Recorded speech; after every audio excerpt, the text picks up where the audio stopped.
Good evening and welcome. You're watching We the People. I'm Rishika Barua. The season of deadly smog is here. And once again, we are back to breathing poison. Everyone is talking about the air quality index or the AQI crossing 500 in parts of North India and the national capital region. It's even higher in certain other parts of the country right now where we're not particularly good at measuring the exact AQI. There is little apparent progress in controlling this annual catastrophe, as we can see. Primary schools once again have been shut down. Non-essential construction has been banned around Delhi as the air quality has dipped to 100 times the WHO's safe limit. This is just for context. Like every year, the severe air quality index this year too has been attributed largely to a sharp rise in farm fires in neighbouring states of Punjab and Haryana. The winds carry these pollutants into Delhi and other parts of North India, and a drop in temperatures at this time of the year typically just traps all of these deadly particles, making it harder for us to breathe. Punjab has seen a 740% increase in farm fires, with more than 1,000 recorded in a single day. Car emissions continue. Construction and burning of rubbish, waste and plants has all compounded to the problem. The system has once again failed us. The action plans have served as a hollow rhetoric. But we won't talk about the problem on the show today because we know what the problem is. We are feeling it, we're breathing it, we're braving it, we're battling it. Tonight on We the People, we will talk about surviving it. We will talk about the people like you and me who don't necessarily have the luxury to stay cooped up indoors or have the luxury to leave Delhi like pollution refugees. So how do we protect ourselves better? How do we save our children? How do we serve the elderly to cope better? Tonight on the show, we put you and your battles front and center, and we hope to answer questions that will actually matter to you and perhaps help you in some way in dealing with this problem. Joining us tonight in the studios, we have Dr. Avdesh Ahuja. He's a consultant pediatrician at the Fortis LAFM hospitals. We have Dr. Vivek Nangia, who will be joining us in a short while from now. He's the head of pulmonology at Max Hospitals in Saket. We have Dr. Romal Tikku. He's the director of internal medicine. He's a general physician who's seeing several of these cases on the ground and what really is the health impact. And we have Anurag Agarwal, Bioscience and Health Research, Trivedi School of Biosciences, Ashoka University, who's going to help us to understand what we are seeing and what it's really going to take for us to deal with this problem better. We also have Bhavreen Khandari in the studio with us. She's an environmentalist and a member of My Right to Breathe. I have with me a very vibrant audience of young children, parents, teachers, doctors, environmentalists. They're all here to talk about what they are feeling, what they are going through, and what they hope to happen, and the questions that they have that we hope to answer by the end of this show. So I want to begin, this show with not the experts on the panel, but actually with the audience, the young audience that we have, the little children, and let's just hear it from them. What are they feeling? How are you feeling about it? You have the mic in your hand. How are you feeling about this? What you're seeing around you? I'm feeling sick and disappointed for the other people around me and the people who are not able to breathe. My name is Rama Bhagat. I'm 7 years old and I'm feeling so sad because of all this pollution. The people who are not able to breathe, the pets and animals who can't breathe. I just can't bear it. I'm fed up of all of this pollution. Nebulizing. I can't even go out and play in the park thanks to all of this pollution. Okay. My name is Lakshya Mehra, and just like in the 1940s and 60s, the chemical, Okay. there was one chemical I cannot remember, That's fine. which harmed the ozone layer. Right. This can harm if this continues. Okay. We So must. Are you the world must stand. Are you also not being allowed to go out? Are Yes, you being I am forced to not stay- being allowed. Okay. But the world must stand together Okay. to get this pollution out of the system of the earth. We hope that happens. Thank you. Anyone else? Yes. Yes, I'm Taskirat, and I want to say everything has pros and cons. Just take masks as an example.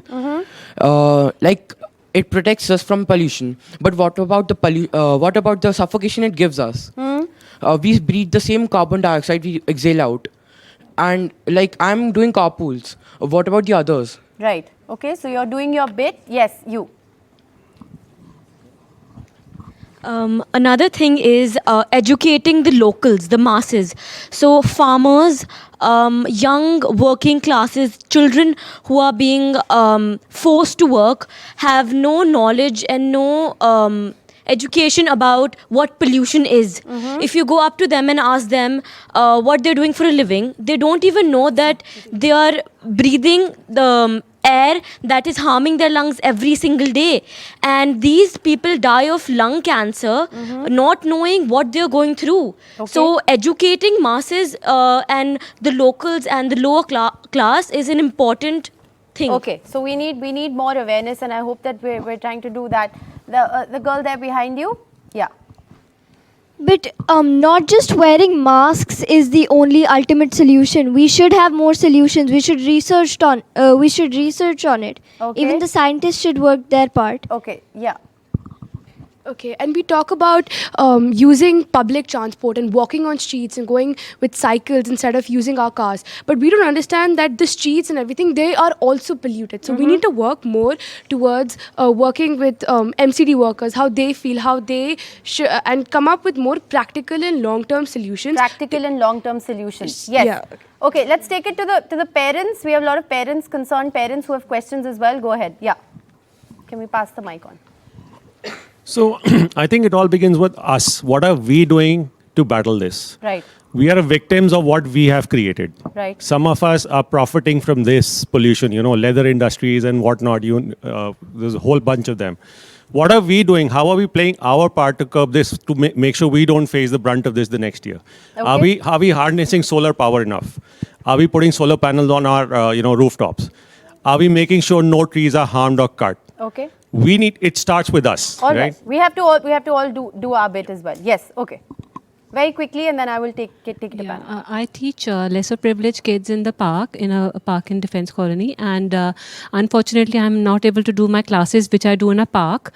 We choose the open air so that the children enjoy and the passerbys, they enjoy, they join in the class and they like to be there. But we can't do it unfortunately because of this pollution, and the children are like constantly after me what to do, how so to. I think there are many different aspects and many different areas where the impact is really felt. But I want to take this to panel because, like I promised at the very outset, we're going to look at solutions. Dr. Avdesh, if I can begin by asking you as a child specialist, as a pediatrician, like we've heard many of the young audience members say that we're forced to stay indoors, we're forced to wear masks, we can't go out. It's really hard to keep kids indoors over a long period of time. What is recommended? When the AQI touches 400, 500, what is recommended? So of course, it's a difficult situation here in Delhi, where the pollution levels have soared up quite a lot. So the problem here is when we go outside, especially with the kids around, when we talk about the breathing rates of the kids, it's almost double of what we as adults breathe, the breathing rates.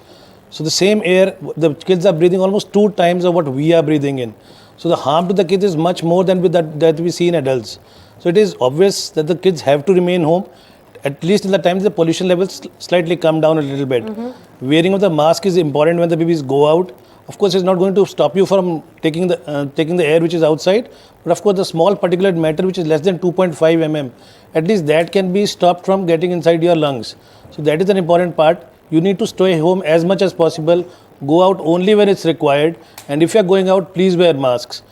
Of course, not all the people in the country can afford use of purifiers at home, but if you all can, please use purifiers at home so that at least you can breathe in fresh air as much as possible inside your house.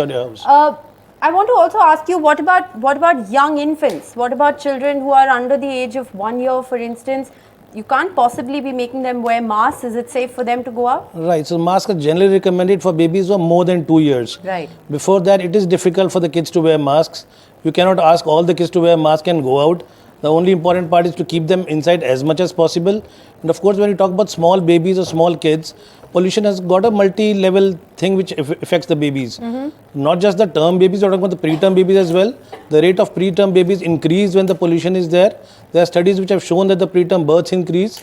There are low birth weight babies who are born much more because of the air pollution. And these babies already, their lungs are already compromised when they're born preterm. And when exposed to the pollutions like these levels, they're going to impact their lungs even more in the long run. Okay. So the recommendation from the child specialist is very simple, that if you're over 2 years of age, then well, it is recommended that even small children do wear masks and go out. And you have to check the AQI levels outside, because if they are in the 400, 500 category like we're seeing right now, it is not recommended to go out unless necessary. You have to try and keep the children indoors. It is extremely harmful for them. Thanks very much, Doctor, for that important perspective. Let's also take this to Dr. Nangia. Dr. Nangia, you've been with us on several shows through COVID, us reporting on air pollution. I want to ask you, we're focusing on solutions today. What should people who have elderly family members at home or people who are predisposed to lung conditions, and post-COVID, there are many such individuals in every home. What are the do's and don'ts when the air outside is in the severe category? We're looking at 400, 500 AQI. See, there are a couple of things. As one of the esteemed panelists also here said, that there's something that we need to do ourselves now and contribute to the society and prevent this air pollution to some extent, at least whatever we can do. So first and foremost is that whenever the AQI levels are above 200, then the vulnerable group, especially the elders, the children, and those with a comorbidity like a chronic lung disease, heart disease, so on and so forth, they should not be performing any kind of strenuous physical activity outdoors. And if AQI is more than 300, then nobody should be performing any kind of strenuous physical activity. We see people even at this time going out for morning walks, going out for jogging, for marathons. Most of the schools are having their sports days these days. So I think that is something that has to be banned completely. And again, that has to come from within. We don't have to wait for a verdict to come from the government or an order to come from there, but that is a decision that we need to take. Right. So once you're indoors, now it is important that even the indoor air is clean. Because with the doors and windows opening constantly, you can't maintain a clean indoor air also. So for that, you need to have your pets out of the houses, avoid having any heavy carpets, heavy furnishings, heavy curtains, which trap a lot of dust. Right. Have more of vinyl flooring in the house or tiling in the house. Probably resort to wet mopping rather than the traditional jhadus and the sweeping that we do in our houses. Kitchen smoke should be in order. Then also important is to go away from lighting these dhoops, agarbattis, havans. Now that Diwali is coming, I'm sure people start lighting Diwalis and diyas and candles inside their houses, inside their rooms. We need to remember that the time when the havans were actually conducted, in that era, people used to have it in courtyards outside and never inside the houses. Yes. I mean, I haven't seen it, but I've only seen it in those serials and the movies that we've seen of the past. I'm very glad that you've said this, because it's festive season. And, whether it's Diwali, Melas, or like you're right, there are sports days and marathons that people are running in this air quality. I mean, this is the time of the year when, the temperature is favorable, but the air quality is just not. So I think at the very outset, like you said, if the AQI is above 200, I think that's the cue really. If the AQI is above 200, then there have to be a whole host of extreme measures in some cases that have to come into place. Dr. Romal Tikku, I also want to bring you into the conversation, because, you're really the first point of contact. People are, at this point in time, every second person that you know is symptomatic. People have coughs, people have colds. Is it just flu season, or is this a direct link to pollution? Well, Rishika, I would say that we are inhaling toxic air at the moment in Delhi. The air quality is pathetic. And in spite of the graded response action plan, nothing seems to be working. And in fact, it's going to get worse, as Dr. Nangia said. The temperature's dipping and Diwali round the corner. We are in for more trouble. I've seen loads of patients in the last 2 weeks in the OPD with all sorts of symptoms: stuffy nose, chest discomfort, wheezing, watery eyes, you name it, it's all there. More so for the elderly and the ones who have chronic medical issues, like asthma, COPD, cardiac patients. And this PM 2.5, which enters your bloodstream through the respiratory tract, affects each and every organ in the body. It causes systemic inflammation, carcinogenicity, long-term, short-term effects. Short-term, it affects the respiratory tract. It can affect your heart. It can lead to heart attacks. Long-term COPD, asthma, as we know, not only the lungs, it affects the brain as well. Parkinson's disease, dementia, strokes are very common because of long-term exposure to pollution, cognitive dysfunction, and to beat it all, cancers. Right. Now, we were seeing cancers only in the elderly population. Now we've seen young people, women, non-smokers, and it's not only the lung. It's head, neck, GI cancers, breast cancers in women. It's all there. And premature mortality, everything. People are dying because of pollution. More than 1 million people annually die in India because of pollution. Yes. More than TB, malaria, but HIV you know, together. Dr. Romil Tikku, like I said at the very outset, what do we do? I mean, there are people who don't have the luxury of air purifiers. There are people who don't have the luxury to be cooped up at home. I mean, all you doctors agree that, you know, when the AQI is beyond 200, don't go out early in the morning, don't exercise. But how do you continue then to lead some semblance of a normal life? What do you do? See, I know it's not practical, but the ones who can get out of Delhi, my advice is to go out of Delhi, go to Goa or any other place if you can. It's not practical, not advisable for everybody. But like I said, how many people have the luxury to do Yeah, that? that's I what mean, I'm there are coming people to. whose So- entire lifestyle, their people's jobs are Yeah. all outdoors. There are I'm people coming who to don't that. even have luxury of working in offices. You know, so I think we need to look at further long-term solutions. And a lot of people have actually asked us this question, and I want to take this to Anurag Agarwal, who's joining us. He's an expert in the field. Please break it down for us. I have at least 10 sets of questions from people on, does artificial rain work? What is the long-term solution? How long will this thick blanket of smog last? You know, what is likely to happen? Can you put what we are seeing anecdotally, what we are feeling, what we are breathing, can you put all of this in perspective for us and tell us what's happening and how long are we going to have to live like this? Sure. I won't pretend to be an atmospheric scientist, but it's an area that I've been working in. So I think the first thing we need to realize is that we are looking at the tip of an iceberg. All those months in the summer when we look at 100, 110, we think this is nice air. That's not nice air. The fundamental problem is that we are not setting things right at the time when we feel we don't see the smog in front of us, and then it suddenly starts building up as the climate changes, as the parali burns. Many people have spoken about artificial rain in terms of solution. China, in fact, in Beijing Olympics time, tried it to open up the skies and make sure, but it doesn't really work at this point in time. You need clouds, then you seed the clouds, then you get the rain, but the clouds need to exist first. And you know, the time smog really rises to this level may not be the time you have suitable clouds to seed. But yes, if you take it below this current heavy smog levels, you might be able to start intervening at those times. Okay. Need to is really political will and implementation. I think we have all the relevant rules in place, what all we are not supposed to burn. Implementing it is hard, political will. And to that, let me raise one point which has already come in directly. If you look at the life of a common person, you look at the AQI of a poorly ventilated kitchen in which a woman works, of a low socioeconomic strata. The AQIs in that kitchen is 1,000. If you look at anybody who is working in a non-protected occupation, the type of AQIs they deal with are massive. You are not going to be able to convince those people suddenly that this is toxic and what they see in their normal lives is not. Right. So a greater sensitization and awareness, and I mean the government has done its bit by clean fuel and so on, but a widespread talk not only about outdoor air, but about every aspect of life might get more people on board. And perhaps, you know, also emphasizing the long-term aspects. Pretty much everything was done, but diabetes is something that came up quite surprisingly. About half of new diabetes in Delhi is attributable to pollution. So these kinds of things, I think, might help. But in terms of technological solutions, we know that large smog towers don't work. We know that artificial rain may only work in certain circumstances. Stopping pollution from being generated is really the only way forward. Okay, we also have an environmentalist who's on the sitting with the audience members. You want to just come in? Can someone please hand him over a mic very quickly?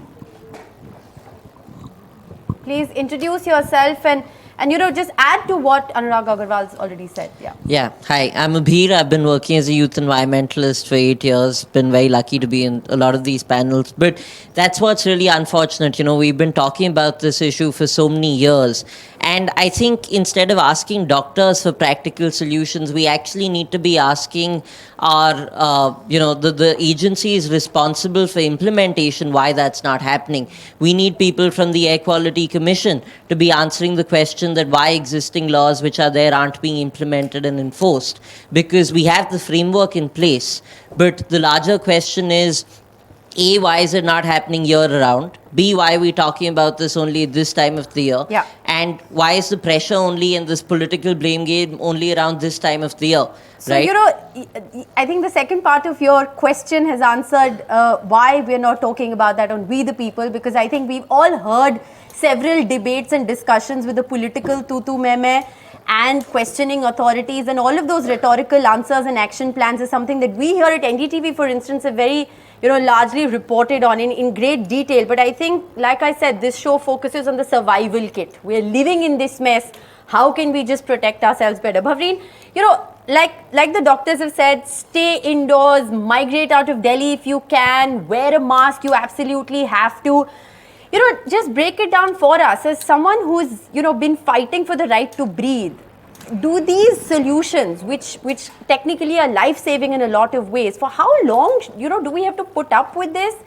And what's really at the root of the problem? Yes, Rashika, these are solutions, of course. I mean, as doctors say, we all, look at them as the only saviors. And also there's a challenge, when every time you're saying a 200 AQI, I mean, I must remind you that we pretty much lived in 200 or above AQI throughout the year. So it's not only right now, only because of the geographical and the meteorological conditions, the air is visible, the smog has come in and showing, but otherwise we have been in pretty much poor air throughout the year. Right. So are you saying that we are going to be living like that forever? Yes. For every day of our lives? It's not possible. And then we are talking about two segments which you, Mr. Agarwal, just clearly specified. Yes. Now there's the rich who thinks they can buy everything and they can put an air purifier even in the car and.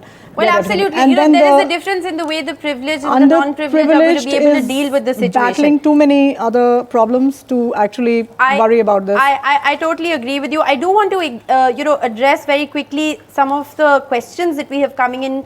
One is on use of mask. Dr. Nagia, do you want to take that on? What mask should people use? I mean, like I said, there are a lot of people who just absolutely have to step out. Do you think masks should be mandated at this point, and which mask should people use? Yeah, actually, I don't see any harm in getting a mandate on using the mask, even if there's no mask, no mandate on it, but at least we could start using it ourselves. See, as far as the masks are concerned, we have to look at a mask which is either an N95 or an N99 certified. Okay.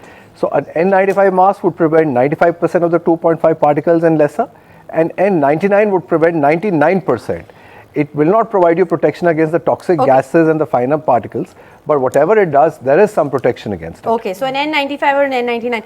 Dr. Avdesh, questions on whether people should send their kids to school. There are some places where schools are shut, some that have shifted to the online mode, but some places where schools are not shut. So questions on whether people should be sending their kids to school. So right now, given the present situation, of course, the school should run on an online mode.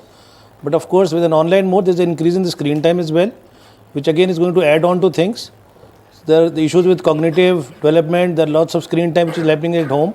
There will be chances of ADHD, autism increasing further. So there has to be a balance between all these things. Yes. The online system, of course, but keeping an AQI in mind. Whenever the AQI falls down below 200, school should start on. Okay. So I think there has to be a more realistic, dynamic approach. Clearly, from what you're saying, I want to give the final word to audience members. You've heard some of the practical solutions, discussions. Do you want to just give us the final? So basically, I feel that I've heard these eminent doctors. I personally feel that, the fight is basically with the belief that we have that koi aur kar dega, somebody else will do it. Yes. And we need to now step up and do it ourselves. And previously somebody was mentioning about political will.